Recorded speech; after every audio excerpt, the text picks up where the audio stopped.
Mesdames, Messieurs, bonjour, bienvenue sur Alizé pour votre édition de la mi-journée. Dans l'actualité de ce vendredi 16 octobre, cette grève à la sécurité sociale de Guadeloupe. Depuis hier, les agents de Dotemar sont mobilisés. Ils ont été rejoints aujourd'hui par les agents de Pointe-à-Pitre. Un mouvement illimité pour dénoncer notamment l'intégration de personnel de la LMDE. Les détails avec Muriel Barlagne. Des portes fermées, des accès bloqués. La grève de la sécurité sociale s'est étendue au siège de Pointe-à-Pitre, un mouvement à l'initiative des agents affiliés à l'UNAS-UGTG.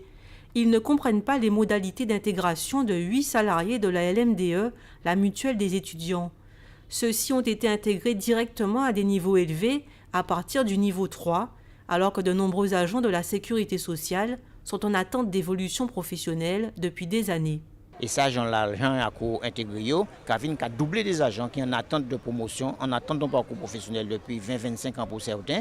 Nous avons dit, M. Yakou, on ne peut pas opérer comme ça et faire des agents nouveaux qui rentrent, même si on prend ancienneté à l'entreprise, qui rentrent comme ça à la caisse, et vers zéro ancienneté la caisse. Donc, nous avons demandé de faire négociations pour pouvoir étudier le parcours professionnel des agents niveau 2 vers le niveau 3 et des agents niveau 3. Et Yakou fait une réunion avec nous lundi 12. Et ne voit-il pas qu'ils nous que son dossier est trop loubaï et qu'il prend attache à la France et vers la CNAM. Jeudi, jour vendredi, nous ne pouvons pas voir M. Yakou, il ne peut pas crier nous et nous avons douté qu'il intervienne côté la France. Plus de 200 personnes sont concernées par la question de l'évolution de carrière. Autre point d'incompréhension, le manque de transparence quant au traitement des dossiers des étudiants. Et nous avons trouvé tournant comme si Yakou pour gens communiquer envers les étudiants et les assurés sociaux qui n'y sont pas étudiants pour savoir quelles dispositions ils mettent en place pour accueillir les étudiants qui ont demandé qui j'en a passé la caisse à telle enseigne que l'on étudiant a dans le centre d'accueil sécurité sociale, agent d'accueil a objectif comme ça, quand nous sommes en stand-by, je ne peux pas vous répondre. Ce n'est pas normal. En attendant que le directeur de la Caisse générale de la sécurité sociale, Henri Yakou, vienne à la table des négociations, les grévistes comptent poursuivre, voire durcir le mouvement. Du nouveau sur la toile, l'Observatoire volcanologique et sismologique de Guadeloupe vient de lancer le site internet séisme-anti.fr, un site qui s'adresse autant aux scientifiques qu'au grand public. On peut notamment retrouver des informations sur un séisme en particulier survenu aux Petites Antilles entre 1972 et 2012, notamment son intensité ou encore sa localisation. Mais aussi vous pouvez retrouver des informations sur la tectonique des plaques, les différents types de tremblements, le tout bien sûr agrémenté d'illustrations. Bonjour Céline Dessert, vous êtes la responsable de l'Observatoire volcanologique et sismologique de Guadeloupe. Alors derrière ce site internet, j'imagine que ce sont des années de travail. Oui, des années de travail à deux titres. Ce projet, qui est en fait le Centre de données sismologiques des Antilles, est un projet qui a démarré en 2002. Et l'idée, c'était de mutualiser les données sur les séismes que chaque observatoire avait acquis depuis de nombreuses années. Et donc, le deuxième fait, pourquoi c'est important et pourquoi ça nous a pris beaucoup de temps, c'est qu'on a compilé des données sur les séismes depuis 1972, enregistrées sur l'arc des Petites Antilles. Donc, c'est un travail considérable. Justement, savoir ce qu'il s'est passé dans le passé peut aider à prévenir les séismes. C'est fondamental. Malheureusement, on n'a pas de règles pour le moment pour prédire un séisme.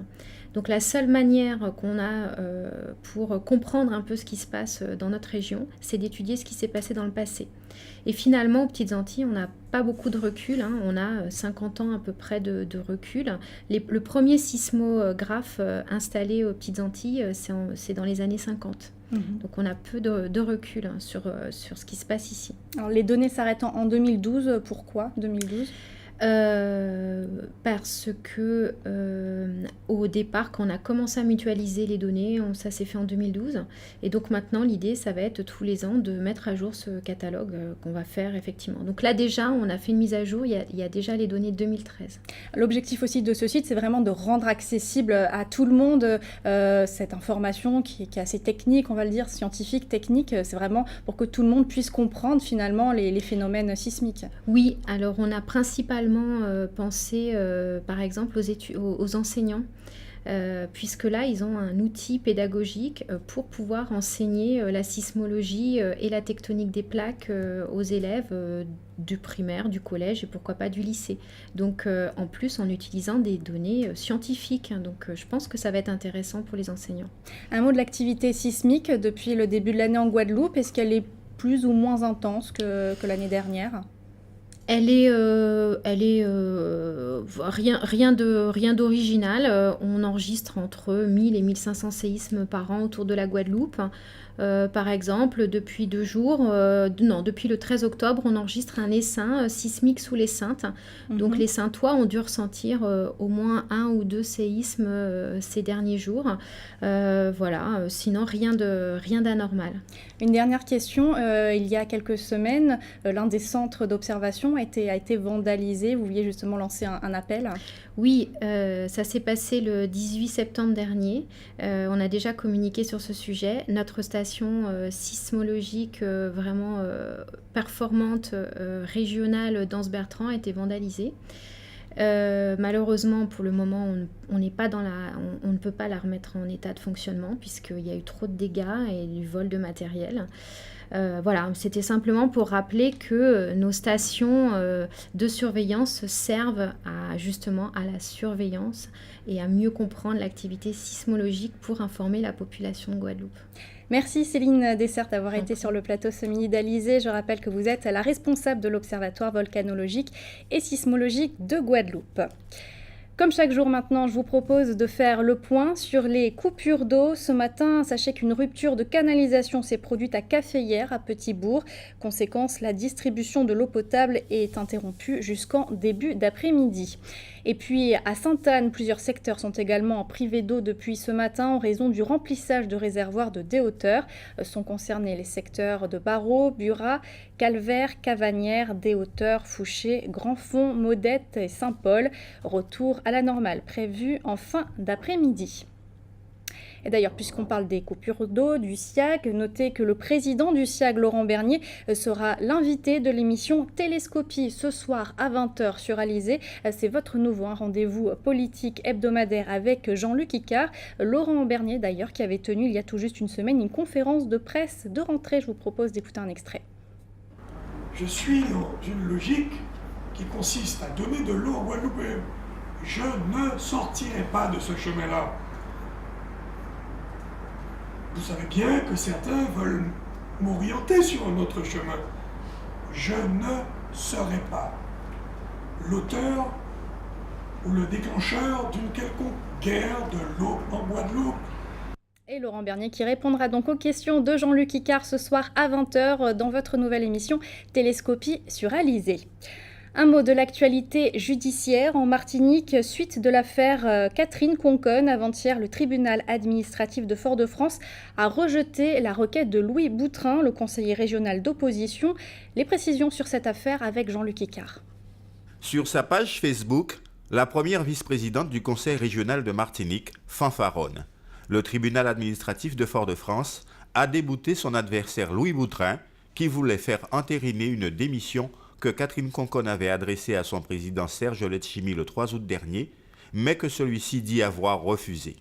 Madame Conconne, mise en examen dans un dossier privé, avait voulu ainsi décharger sa majorité du poids de cette affaire. Depuis, les experts juristes de l'opposition font valoir que cette démission est effective. Le groupe dit des patriotes martiniquais refuse depuis un mois de siéger à la région en présence de Catherine Conconne. Saisi par Louis Boutrin, conseiller régional et avocat, le tribunal administratif vient donc de trancher.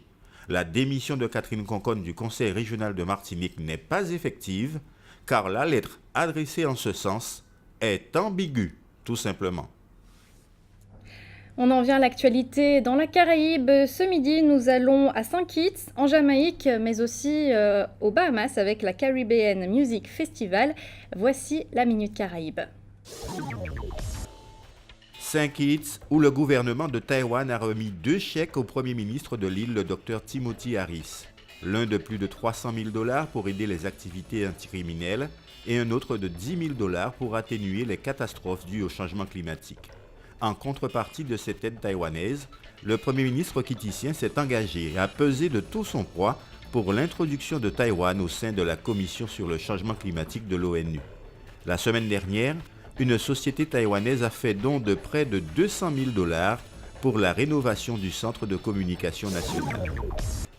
En Jamaïque, Marlon James est devenu le premier écrivain jamaïcain à remporter à l'unanimité du jury le prestigieux prix littéraire anglo-saxon Booker pour son roman A Brief History of Seven Killings, basé sur la tentative d'assassinat de Bob Marley. Le président du jury, Michael Rood, a reconnu que le ton et le contenu du roman, sexe, violence et jurons, pourraient effrayer certains clients habitués à offrir le dernier Booker en cadeau à leur mère, mais ce livre attirera d'autres lecteurs. Bahamas, après une pause de 17 ans, le Caribbean Music Festival revient à Nassau du 28 au 31 octobre. Le ministre du Tourisme de l'archipel se réjouit de ce retour du festival qui ouvre fortement la saison touristique. Reggae, dancehall et soca rythmeront l'archipel des Bahamas durant 4 nuits et 4 jours. Les promoteurs utiliseront le Caribbean Music Festival pour commémorer le 30e anniversaire de l'accord de Nassau. En 1985, 45 chefs d'État du Commonwealth ont imposé des sanctions économiques à l'Afrique du Sud sous l'apartheid. D'ailleurs, la soirée d'ouverture du festival est dédiée au peuple des Bahamas et de l'Afrique du Sud. La célèbre chorale du Soweto Gospel se produira à cette occasion. Retour en Guadeloupe avec le salon de l'habitat qui se poursuit jusqu'à dimanche au WTC de Jarry. Les Guadeloupéens peuvent ainsi se renseigner sur tout ce qui se fait en matière de déco, d'aménagement et bien sûr d'habitat. L'éco-rénovation a de plus en plus la cote, mais de quoi s'agit-il exactement? Karine Gielman nous en dit plus. L'éco-construction en vogue ou plutôt le retour aux habitations d'antan. Le bois c'est un produit assez noble, d'accord, nous sommes dans un pays tropical, c'est vrai que nos grands-mères à l'époque avaient des maisons en bois, donc le bois vous savez c'est comme la vie, c'est une mode qui passe, qui revient mais qui reste là quand même. Construction nostalgique certes, mais accompagnée de règles d'urbanisme. En Guadeloupe, on parle de réglementation thermique Guadeloupe, RTG. Objectif, améliorer le confort thermique des bâtiments tout en limitant le recours à la climatisation, l'eau chaude par l'énergie solaire ou encore assurer une bonne qualité d'air. Il faut évidemment faire attention à l'isolation, il faut faire attention au type de matériaux qu'on utilise aussi surtout. Et pour la construction elle-même, voilà, donc isolation, ventilation, etc. En Guadeloupe, nous avons la RTA DOM, réglementation acoustique thermique. Elle s'applique vraiment à ce que les constructions permettent de construire dans une dynamique durable. Du bien-être donc pour des maisons faciles à construire et économiquement simples à financer. Un marché très porteur. On nous demande des choses beaucoup plus modernes, beaucoup plus ouvertes. C'est vrai que beaucoup veulent sortir du système carré rectangle traditionnel et veulent des maisons avec des formes particulières, sans pour autant que ça soit extravagant, mais bon, des choses simples, mais très ouvertes avec beaucoup de lumière. Donc c'est là où ça a évolué, puisque c'est vrai que l'aspect écologique, aussi bioclimaticité qui fait l'actualité intervient de plus en plus. Et nous essayons de nous y adapter. En 2013, 17 entreprises déclarent travailler dans le domaine de l'éco-construction. À noter, les particuliers bénéficient de prêts à taux zéro, et ce s'ils sollicitent des professionnels agréés RGE, reconnus garants de l'environnement. Ces prêts peuvent aller jusqu'à 30 000 €. Après le salon de l'habitat, le salon du véhicule d'occasion, il a débuté ce matin au parc d'activités de Jarry. Jusqu'à dimanche, les Guadeloupéens et les Guadeloupéennes vont pouvoir choisir leur véhicule et pourquoi pas d'ailleurs repartir avec. Il faut dire que le marché de l'occasion séduit de plus en plus de Guadeloupéens. En tout, 200 véhicules sont rassemblés, comme vous pouvez le voir sur ces images de Hugues Malvaldi.